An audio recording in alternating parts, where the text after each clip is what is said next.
Alors, Biden va-t-il vraiment changer l'Amérique? Sacrée question, vous avouerez, à laquelle nous allons tenter de répondre dans cette vidéo. Si elle se pose cette question, c'est que depuis 6 mois, le nouveau président étonne par l'audace de ses annonces. Alors, un doublement du salaire minimum pour l'établir à 15 $ de l'heure. Un plan de relance de 1900 milliards de dollars, soit près de 10% du PIB. Un plan qui a d'ailleurs été adopté au Congrès le 11 mars et qui prévoit un chèque de 1400 $ pour chaque Américain et l'extension de l'indemnité chômage fédérale supplémentaire de 400 $ par semaine. Troisièmement, un gigantesque plan d'investissement dans les infrastructures. Parlons ici de routes, de ponts, de réseaux électriques et numériques. Un montant total prévu d'investissement sur 10 ans de 4000 milliards de dollars et qui sera en partie financé par l'augmentation de l'impôt sur les sociétés et une fiscalité accrue pour les ménages les plus riches. Enfin, un impôt minimum mondial sur les multinationales de 21%. Le taux a finalement été ramené à 15% après un compromis passé au G20, mais c'est une grande première. On peut ajouter à cette liste les 17 décrets présidentiels signés par Joe Biden dès son entrée en fonction. Le retour des États-Unis dans les accords de Paris et au sein de l'Organisation mondiale de la santé, la fin du Muslim Ban qui interdisait d'entrer sur le territoire américain les ressortissants de plusieurs pays musulmans, l'abandon de la construction du mur avec le Mexique et enfin un moratoire au projet de l'éoduc géant Keystone XL. Alors cette liste donne presque le vertige pour qui a en tête le parcours politique de Joe Biden.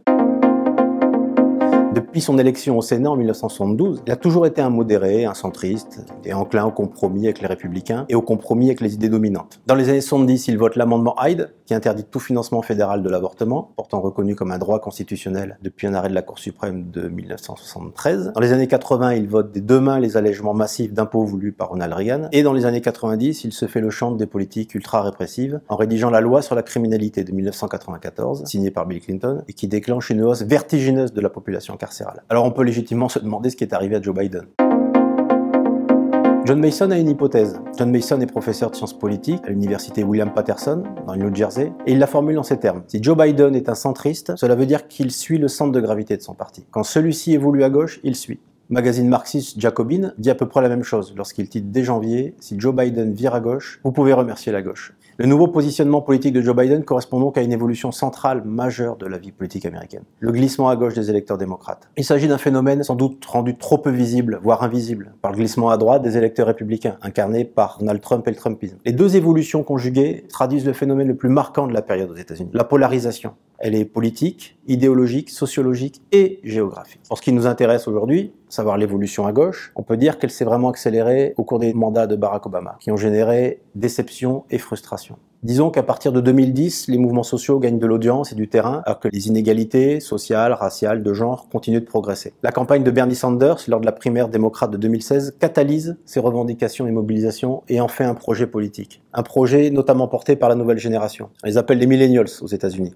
Et le mot commence à arriver un peu en France. Ils sont nés entre 1981 et 1996, ils ont donc entre 25 et 40 ans. Ils sont la force motrice du renouveau de la lutte pour les droits civiques avec Black Lives Matter, de la nouvelle page du féminisme avec le mouvement MeToo, du retour du mouvement syndical avec la puissante revendication pour un salaire minimum à 15 $ de l'heure, ainsi que de l'émergence de la nouvelle grande question moderne, celle du changement climatique. Alors je ne sais pas vraiment si Joe Biden a connu à près de 80 ans une épiphanie progressiste.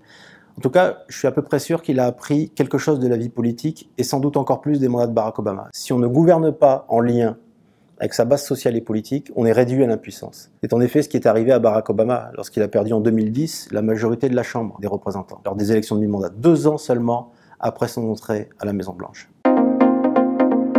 Alors Joe Biden dispose toujours, lui, d'une majorité à la Chambre des représentants. Jusqu'ici, tout va bien. Sauf que, sur le chemin, il y a le Sénat. Là, le rapport de force est plus compliqué.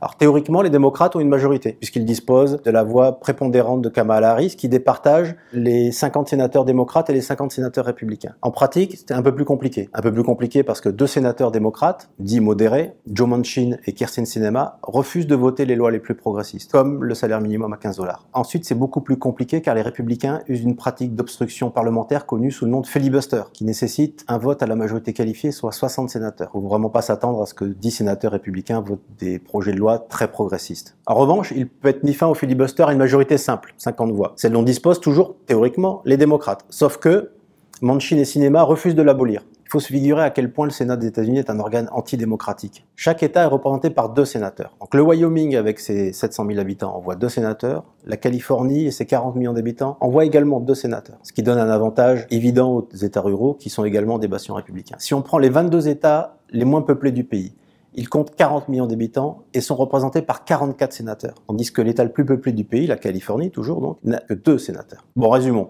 Effectivement, Joe Biden ne dispose pas d'une majorité au Sénat, ni pour faire passer ses projets les plus audacieux, ni pour empêcher l'obstruction de l'opposition. On peut penser que Bernie Sanders, président, aurait dû faire face au même problème au demeurant. Il l'aurait géré différemment certainement, en mettant au pied du mur chaque sénateur lors d'un vote officiel et en développant une campagne nationale, là où Biden a renoué avec un tropisme centriste, qui a marqué des points fin juillet avec l'adoption d'une partie du plan d'investissement. Alors, quant à la suite, comment peut-elle s'écrire ?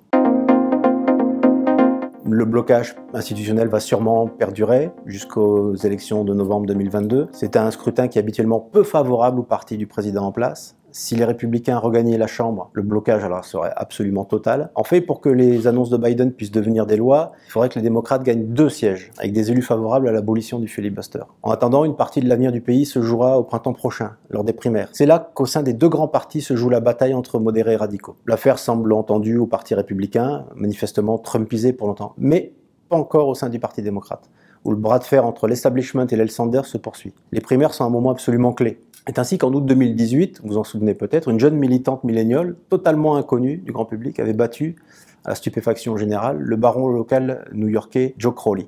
Désormais, tout le monde connaît son nom, Alexandria Ocasio-Cortez. Les primaires sont l'occasion pour la gauche de pousser et son avantage au sein de la coalition démocrate et Joe Biden encore un peu plus à gauche. Si vous avez aimé cette vidéo, vous pouvez la partager sur les réseaux sociaux. Vous pouvez également venir sur le site www.humanite.fr pour lire nos articles, nos informations, nos reportages, nos entretiens. Et on se retrouve bientôt pour un nouveau décryptage. À bientôt!